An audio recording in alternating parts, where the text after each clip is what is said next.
200 years ago, Evariste Galois was born here in Paris. Just 20 years later, he was dead, killed in a mysterious duel. But before he died, he would revolutionise mathematics, creating work of incredible insight and subtlety, founding modern algebra.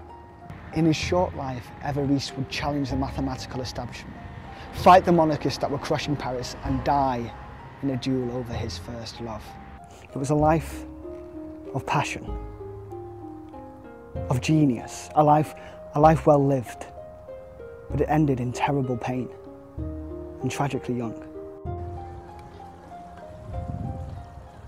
It started here, where Evariste's father was mayor of Bourg-la-Reine, now a suburb of Paris.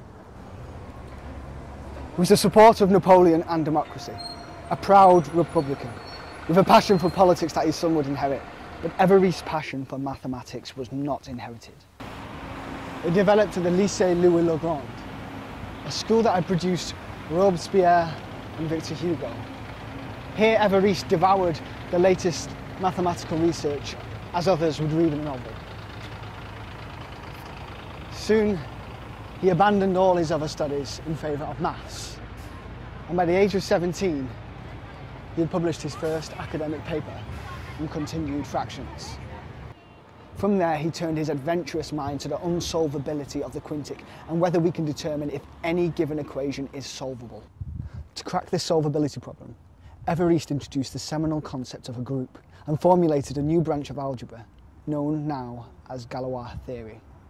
At 17, he submitted 2 memoranda containing his radical ideas to the Academy of Sciences and prepared himself for the entrance exams to prestigious École Polytechnique. But tragedy was to throw Evariste's life off course. Just weeks before his crucial exam, his father committed suicide. By now, a king was back on the throne of France. And Republicans like Evariste's father were being persecuted and harassed out of their positions. Sensitive Republican Nicolas Galois chose suicide. Distraught and distracted, Evariste sat his university exam just 2 weeks later. The exam itself was undertaken by 2 mathematicians who have gone down in history for being the men who rejected Galois. At one point, they asked Evariste to outline the theory of arithmetical logarithms, and he promptly refused, insisting there were no arithmetical logarithms. When they failed to understand his unorthodox methods and reasoning, he threw the board duster at one of them. Needless to say, they failed him.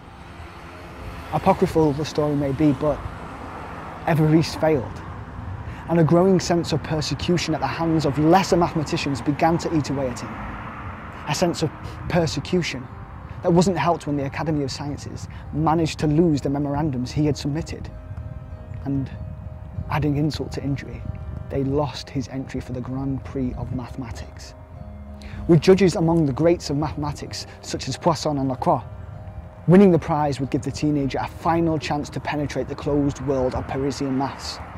But Fourier, one of the judges, took Evariste's entry home, died unexpectedly, and Evariste's work was never judged. The paper he submitted on the condition that an equation be solvable by radicals has subsequently been described as one of the most inspiring masterworks in the history of mathematics. Today we may understand his maths and appreciate its subtleties, but in his own time, Evariste struggled to have his ideas taken seriously and felt he was the victim of a conservative mathematical establishment. And it wasn't just in the field of mathematics that Evariste clashed with conservatives. As a passionate Republican, on occasions he'd been kept in school to stop him from joining pro-democracy demonstrations. After a while, the school authorities got tired of trying to restrain him and eventually expelled Evariste for his Republican activities. This did not deter Evariste. With no school routine, no father, no clear future to restrain him, Evariste became more politically active and increasingly dangerous to the authorities. At a dinner for the leading Republicans, including Alexandre Dumas, he publicly threatened to kill the king and was duly arrested. At his trial, the 19-year-old was so defiant the judge tried to stop Evariste from talking for his own safety. The judge needn't have worried. The jury was made up of Parisians, and they found the young Republican not guilty and set him free. But just 1 month later, he was arrested again. Armed and dressed in the band uniform of the National Artillery, he was part of a large group crossing the Point North, hoping to take part in a hoped-for people's uprising. The uprising never happened. The monarchy survived, and only 2 people were arrested that day. And one of them was Evariste Galois. This time, the authorities would not give a jury of ordinary people the chance to acquit him. He was held in prison for several months before a judge sentenced him to 6 months for wearing a band uniform. They were determined to see the young fireband in jail and broken. They almost succeeded. In dreadful prison conditions, Evariste had to survive a flirtation with alcoholism, assassination, and his own attempted suicide. But survive he did. And towards the end of his sentence, Evariste was transferred to a convalescent home. Ironically, it was moving here that marked the beginning of the end for Evariste. He met a young woman. Passionate and persecuted, and totally inexperienced, Evariste misjudged the relationship. And when his advances were finally rejected, his bitter response drew a challenge to a duel. Historians now believe they know the identity of the woman, but they still debate on the identity of the men involved.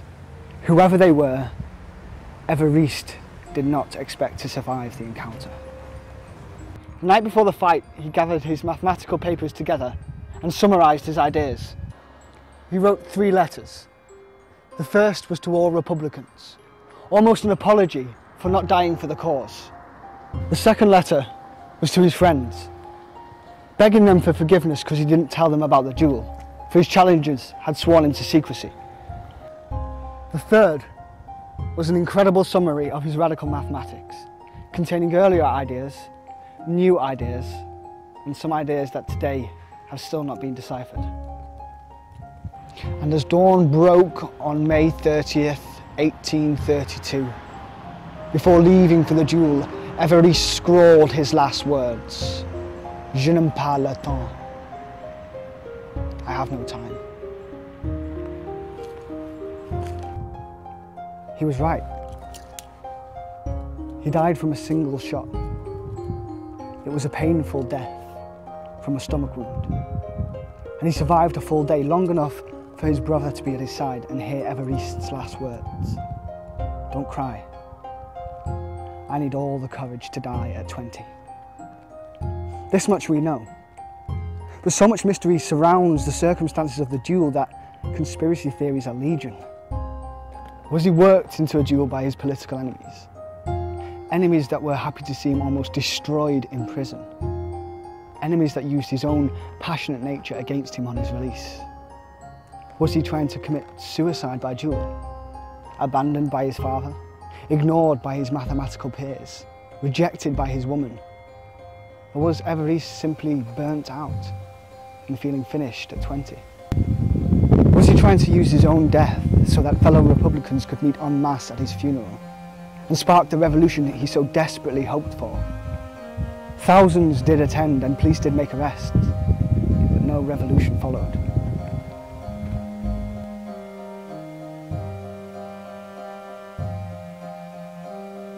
He was a radical mathematician, a revolutionary Republican, and a passionate young lover.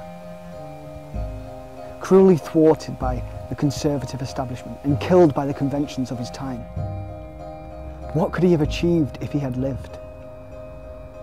So for me, perhaps the greatest conspiracy of all is, why is this genius who lived such an amazing life and who added so much to the sum of human knowledge not better known?